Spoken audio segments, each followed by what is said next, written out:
dia, alunos da 121 e 122. Estamos na última semana do mês de maio, do dia 25 a 29. E essa é a segunda aula que vamos tratar sobre demografia.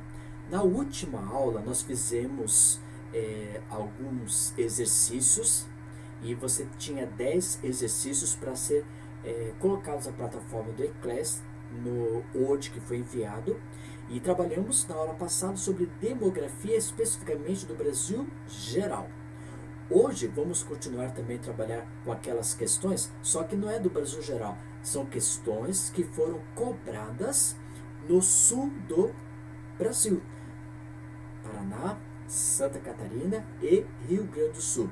Então eu peguei esses 3 estados que pertencem à região sul e peguei questões do vestibular referente à questão demográfica. O que cada estado, está cobrando relacionado à questão do vestibular relacionado à demografia. Vamos pedir a presença de Jesus através de uma oração e vamos começar as nossas questões. Obrigado a Deus pelas bênçãos concedidas a cada um de nós.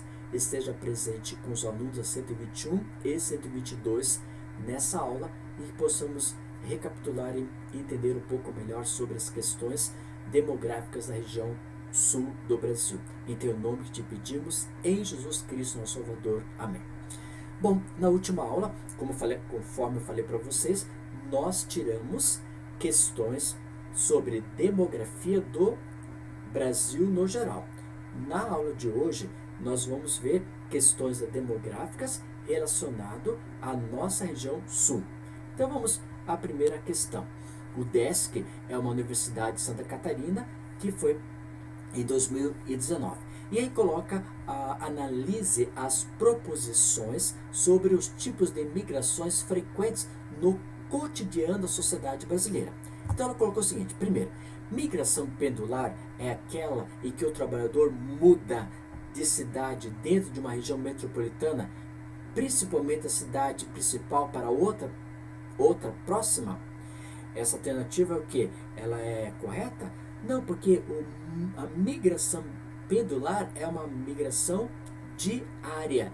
Eu moro em São José dos Pinhais e venho para Curitiba para atividades de trabalho, atividade econômica ou escola, assim por diante. Mas não é de uma cidade principal para outra, Essa migração ela é feita pendular diariamente. Número 2. Migração sazonal é aquela em que os migrantes permanecem fora de seu lugar de origem durante determinado período. Em geral, a trabalho e depois retornam, por exemplo, a um lugar de origem onde ficam à espera de uma nova oportunidade. Essa questão ela é afirmativa, porque a migração sazonal ou transhumância é aquela caracterizada pelo deslocamento periódico em razão de quê? De mudança de estação do ano, ou mudança de migração de cidade a cidade, ou migração do fluxo entre as cidades. Então, o número 2, ela já está uma alternativa correta.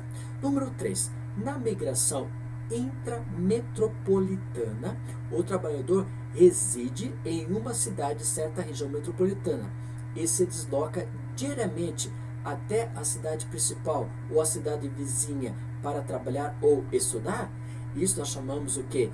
De migração intrametropolitana, Então essa alternativa é o que? Ela é falsa, porque essa migração que o autor colocou, em vez de estar escrito, ali você está vendo o texto, ali no texto está escrito, migração intrametropolitana, você deveria colocar o que?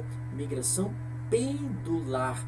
Então essa alternativa 3 e a 1, nós estamos vendo que estão errada. Número 4, migração cidade-cidade, caracteriza-se pelo fluxo de pessoas entre diferentes cidades em busca de melhores condições de vida. Certo ou errado? Certo, porque a população se desloca de uma cidade para outra cidade à procura de melhores condições de vida econômica, tanto emprego, melhores salários e assim por diante. Então, as alternativas que estão corretas são a 1 e a 3 são verdadeiras. Então nós vimos que a 1 e a 3 não são verdadeiros porque é movimento, migração pendular. Somente a 1 e a 2 são verdadeiras. A letra C, 2 e 3. A D, 1 e 4. Letra E, 2 e 4. 2 e 4 são verdadeiros porque as migrações sazonais ou transumância caracterizam-se pelo deslocamento periódico em razão de mudança de estação do ano, enquanto a migração cidade-cidade é um fluxo migratório entre as cidades. Então a resposta correta é a letra E, tá? Conforme a questão observada nas suas afirmativas. Vamos para a questão próxima, que é o UEM, Universidade Estadual de Maringá. E ela foi proposta em 2019 sobre a estrutura etária da população brasileira. Assinale o que foi correto. Quando se fala em estrutura etária, conforme nós vimos na aula anterior, nós temos o que? Três faixas etárias. Temos jovens, temos adultos e idosos. 0 a 21 jovens, 21 a 65 adultos e 65 para frente a classe de idosos.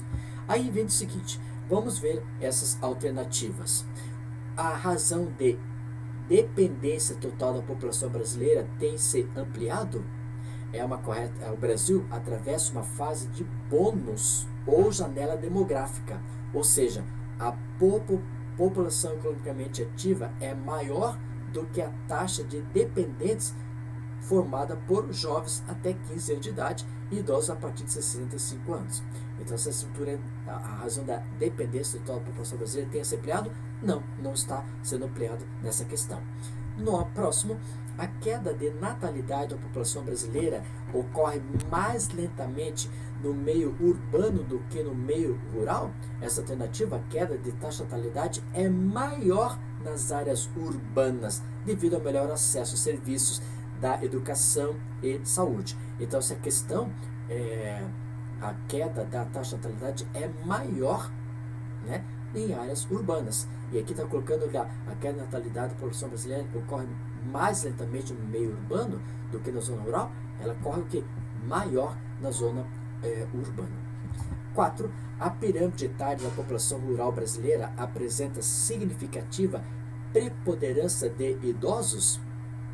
Número 4. A pirâmide etária da população rural brasileira é mais jovem com menor proporção de idosos em relação à população urbana.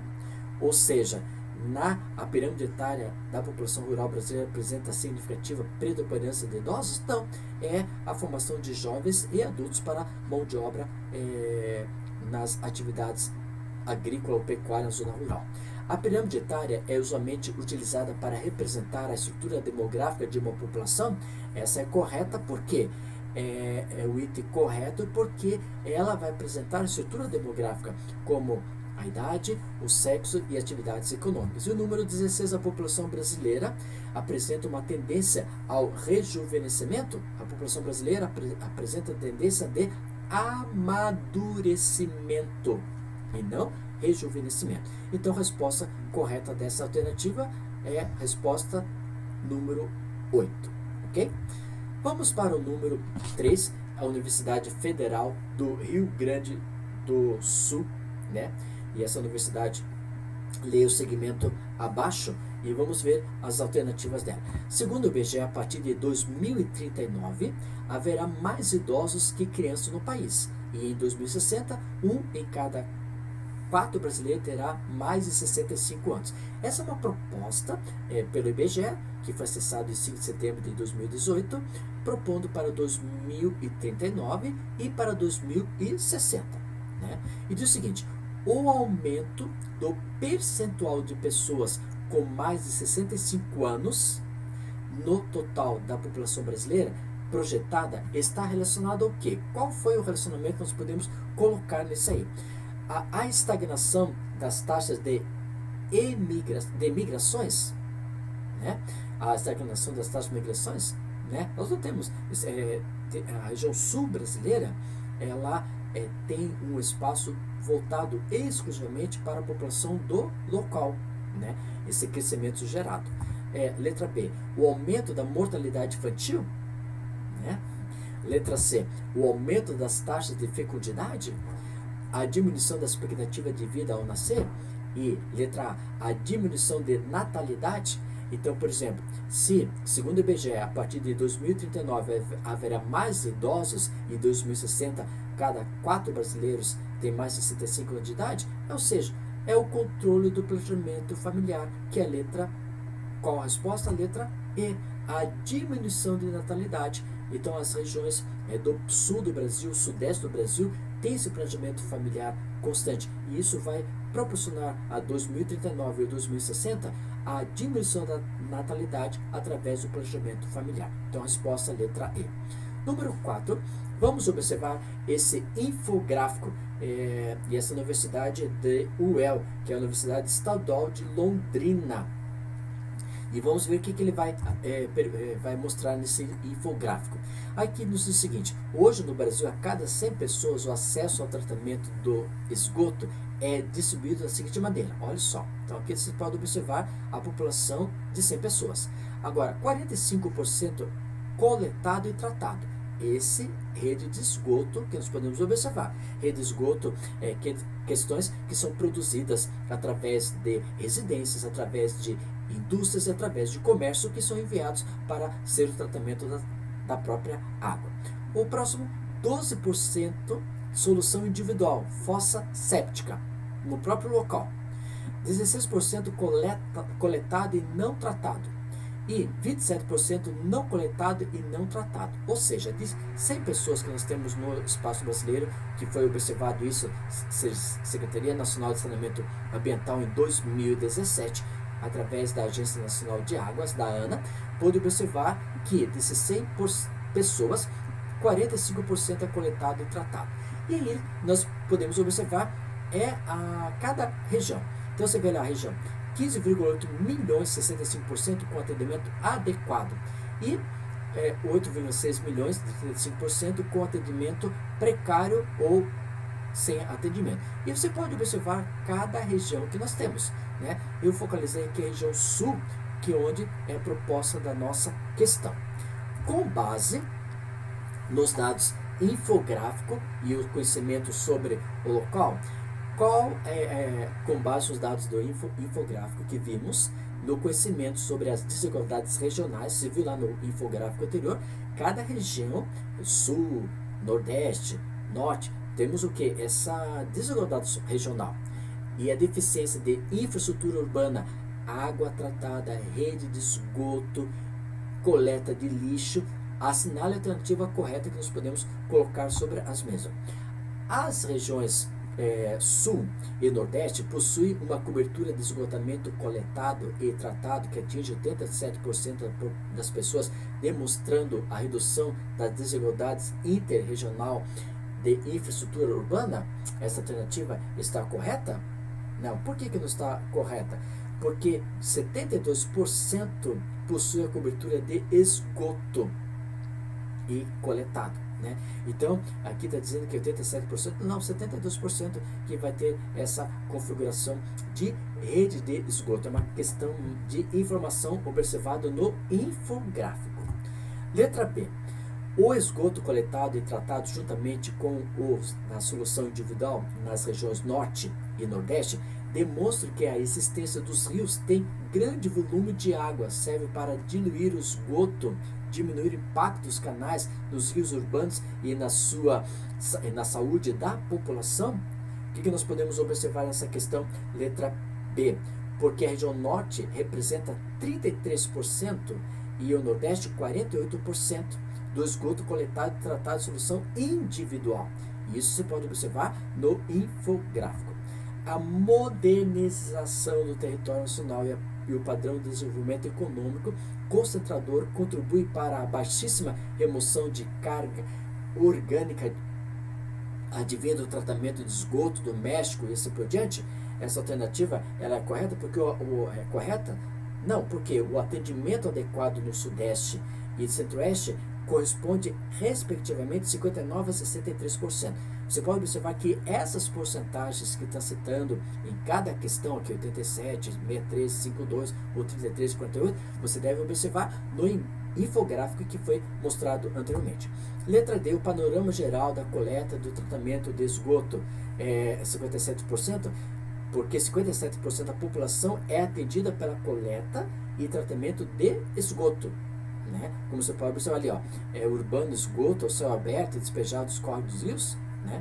E a letra E, o atendimento precário ou inexistente da coleta e tratamento de esgoto ocorre de forma heterogênea no território interregional, afetando 43% da população.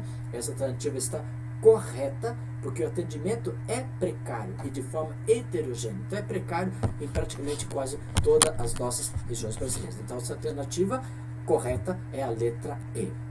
Próxima questão é da UEL, outra vez, porque a UEL é bem trabalhosa, né? Ela coloca esses infográficos e você deve trabalhar nas questões que são propostas por ela. E diz o seguinte: 2019, o vasto contingente de assentamentos inseridos de forma ambígua na cidade é uma das mais poderosas engrenagens da máquina de exclusão territorial, que bloqueiam o acesso dos mais pobres a oportunidades econômicas e desenvolvimento humano que as cidades oferecem. Por exemplo, eu posso colocar Curitiba. Curitiba nós temos o quê? A área central e temos depois as sub-regiões, subdivisões dentro da cidade de Curitiba. Isso pode observar, conforme o bairro nós temos o quê? Essa exclusão social. Nós não vamos ter melhores condições de saúde, ou de comércio, ou de indústria, ou atividade econômica que vai remunerar a população. E com isso nós vamos ter o quê?